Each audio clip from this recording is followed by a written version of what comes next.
কোন setting on করলে তোমার আইডি ভাইরাল করতে পারো। তো অবশ্যই ভিডিওটা টেনে না দিয়ে শেষ পর্যন্ত দেখবে, আমি তোমাদেরকে পুরো বিষয়টা বুঝিয়ে বলার চেষ্টা করব।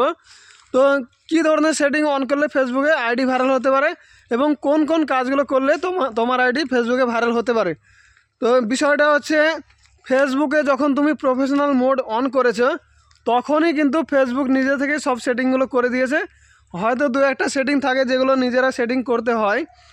তো ফেসবুক কখনো কোনো সেটিংয়ের মাধ্যমে তোমাকে ভাইরাল করতে পারবে না।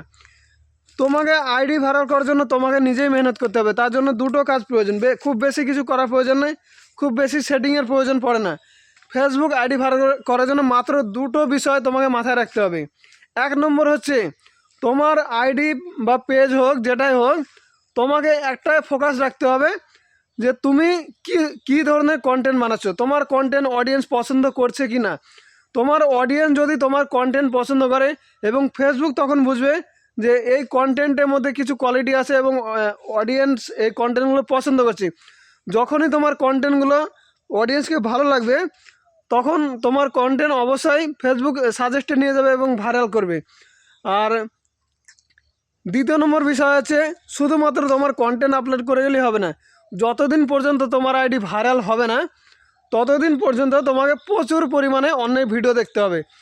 তুমি ভিডিও আপলোড করে চলে যাচ্ছ, তোমার আইডিতে থাকছো না, তুমি কমেন্টে রিপ্লাই করছো না, এগুলো করলে চলবে না। যেমন তুমি তোমার নিজের কন্টেন্টে ফোকাস রাখবে, ভালো ভালো কন্টেন্ট বানানোর চেষ্টা করবে, এরকম খোলামেলা জায়গা, নিরিবিলি জায়গায় এসে তোমার মন খুলে কথা বলবে এবং তোমার সেই কন্টেন্ট অডিয়েন্সকে ভালো লাগবে, সেখান থেকে কিছু শিখতে পারবে।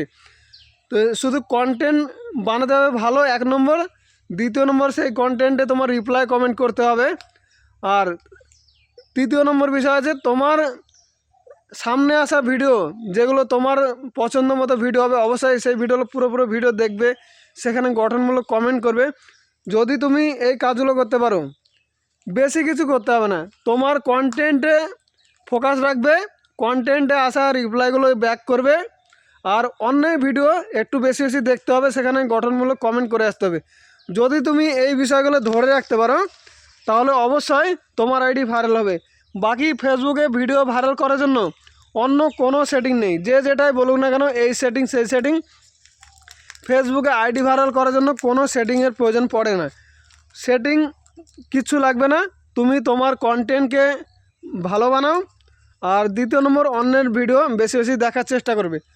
তো আমি যেমন চেষ্টা করি আমার ভিডিওর মাধ্যমে আমার অডিয়েন্স যারা থাকে তাদেরকে কিছু শেখানোর চেষ্টা করি। অবশ্যই যদি তারা কিছু শিখতে পারে অবশ্যই তাহলে আমার সেই ভিডিও পছন্দ করবে, আমাকে ফলো করবে এবং আমার ভিডিও দেখার জন্য অপেক্ষা করবে। তো আমি শুধুমাত্র ভিডিও করে যাব, আমার ভিডিওতে কিছু শিখতে পারবে না অডিয়েন্স, তাহলে আমার ভিডিও কেন দেখবে এবং আমাকে কেন ফলো করবে। তার জন্য সবসময় চেষ্টা করবে কিছু না কিছু শিক্ষণীয় বিষয় তুলে ধরার চেষ্টা করবে। তো আশা করি আজকের এই ভিডিওটা ভালো লেগেছে। আর যদি ভালো লেগে থাকে অবশ্যই একটা গঠনমূলক কমেন্ট করে সবাইকে দেখার সুযোগ করে দেবে।